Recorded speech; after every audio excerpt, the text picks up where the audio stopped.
thing is, though, I'm probably because I'm really easygoing and I always have been. So like, I mean, I don't want to brag, but I'm an epic boyfriend. So if anyone's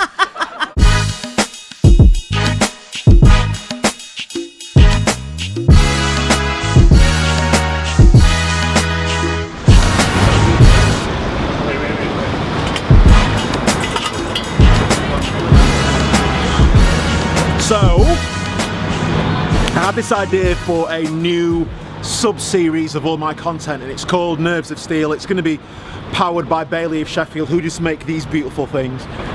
They've reached out to me. If you saw my previous film called, I can't even remember what I called it now. Was it 2 Days to New York?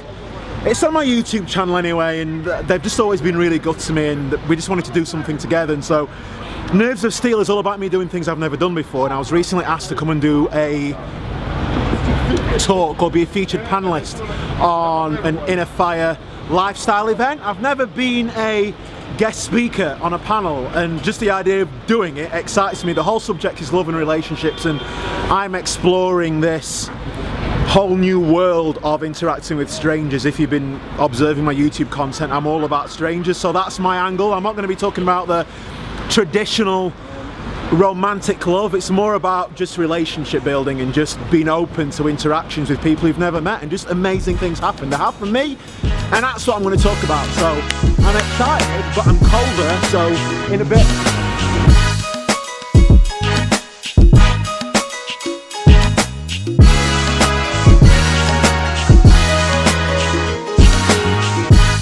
Be talking at any point tonight about the traditional romantic love, right? Because that isn't my thing, right? Well, it's not to say I hate it, but like, what really excites me at the minute is just exploring all the interactions that are possible between strangers. So, by the way, so I'm a presenter, so a lot of my content goes through my digital channels, YouTube and so on, and my kind of brand slogan is "Be yourself better." Like, we're always talking about being yourself, but for me, there's a level beyond that, and that's being the true, authentic version of yourself. So, I'm a massive believer in being yourself better, and once you're actually the best version of yourself, it's amazing how the world conspires to just bring you what you need. And I will elaborate on the world conspiring to bring you what you need in a bit, but yes. The thing is, though, I'm probably because I'm really easygoing and I always have been. So like, I mean, I don't want to brag, but I'm an epic boyfriend. So if anyone's like, there's nothing to gain from me coming up here, being bashful and saying I'm a terrible bloke, because I'm just not, right? I'm a massive believer in you attract actually what you are, and no one's ever going to tell me any different. So I just believe that people like drama gravitate towards people like drama, and vice. Do you agree or disagree? I kind of, but I don't like dramas. I do actually. I think. You know, if we're honest with each other, clearly you do. I don't. I'll ask your husband what he thinks about that. So we have one major difference here: drama, no drama. Okay. So who on this panel likes drama? Yeah, honest no, answer. Put your hand up if you like drama crazy. in a relationship. No, I do love drama, of course. You like drama? To certain like extent. it's not drama, it's passion. It's passion. Women like passion. Is that the anger sex again? That's Yeah, when the drama. That's good drama. Yeah. She doesn't want to meet anyone else because she has this image of this guy in her mind who needs to be maximum 5 years older than him. He needs to be tall, smart, successful, gorgeous, funny, ambitious. Come on. But come on, what? So, okay, come so, on. But come on, what? But, let's just be realistic here. Come on. Let's get down to brass tacks. Yes, let's go. Are you basically saying you're not attractive enough to meet Orlando Bloom? Oh, okay. So have I ever got jiggy with a client? Or every other one. Let's just call it what it is. I'm just excited about all kinds of relationships, whether it's a romantic or otherwise. I have actually a question for CK, and this is when he can share finally your story with us, because you have this incredible story in your life that put you in a situation when you've experienced the kindness, the love, the connection that people we have to each other, even though we don't know each other, and we really have that deep inside of our hearts. So my question is, after you tell your story, how has this experience influenced who you are today, and in terms of that loving connection? That's the question you said you had for me. She told me she had a really cool question. I like that. Thanks. Yeah. So beginning with the adventure. So I'm a presenter, and my background, I started off in radio, moved into TV, online TV, music festivals. So I'm a hired mouth. And I'm from Sheffield, as you can probably tell. Have you got anyone from the north here this evening? No, just No. me. All No. right. So I had this idea a year and a half ago where I was going to come to London on a challenge that I wrote myself called 100 Musicians. I'm a photographer, by the way, so people commission me to do that stuff. I came down to London with £100, a bag of clothes, and a camera and nothing else. Left my bank cards, credit cards, and everything back home. And my challenge was to find 100 emerging unsigned musicians that needed new promotional photographs for their endeavours, whether it's their gig posters, CD covers. They reached out to me via social media, said, CK, I need a shoot. The hook was they paid me whatever they want. There was no ticket price for the shoot. So I had to get from 0 to 100 musicians based on the seed money of £100 and whatever they gave me. And I thought, well, no one's ever done that before, first of all, so this could be fun. But I thought I might be done in a month. 6 months later, there's CK, still stuck in London. Still photographing musicians, still hungry, still lost about 2 stones and like, not good.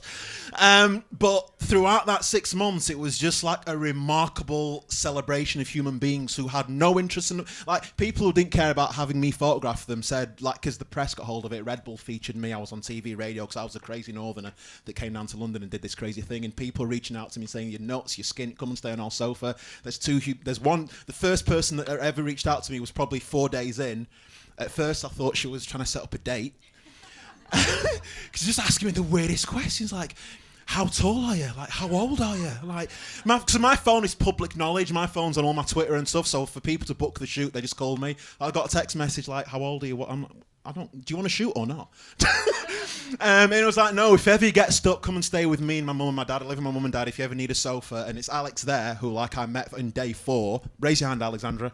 And so, Alex, tell everyone, I forgot where you live. Is it Barnet? Yeah. You know, I'm not great with London. So she said, if ever you're stuck, come and stay with me and my family. We live in Barnet. And I thought, okay, I'll do that once. But, like, I don't even know how many times I stayed with her and her family. We played board games. We baked together. And, like, she was probably one of the 2 people I stayed with the most when things got really difficult. And, but it's this. And that kind of relationship between 2 strangers that is just incredible. And, like, the fact that she was able to come here tonight, like, I don't, that's my bud. With her boyfriend. I don't know where he is. I don't know where he's hiding.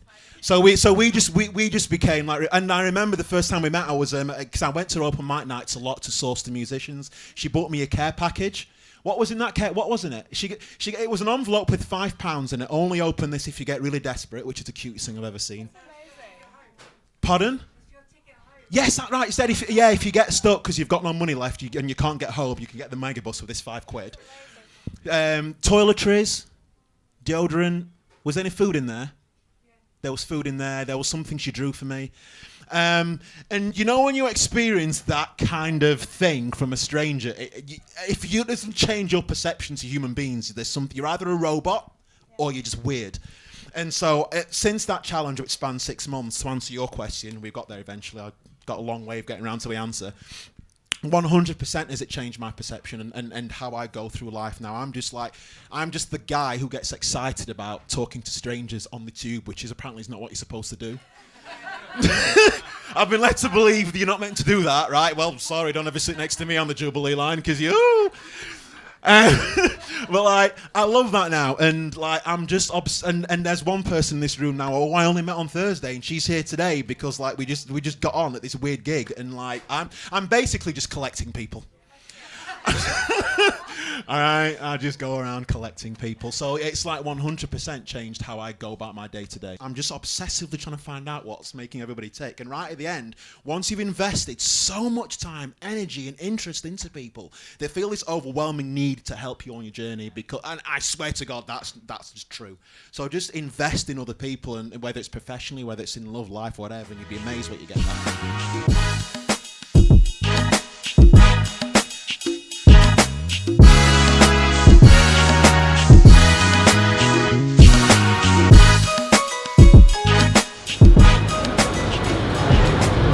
So that was class. I just loved it.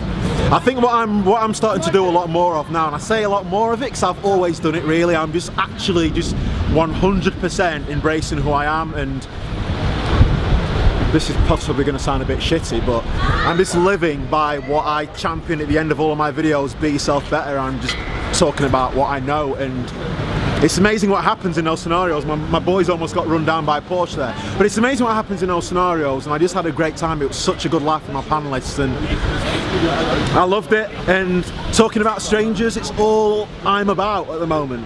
So I'm going to explore that a little bit more, and as you can probably tell by some of the footage so far today, it was just a great time, and a few people came up to me at the end of it and just...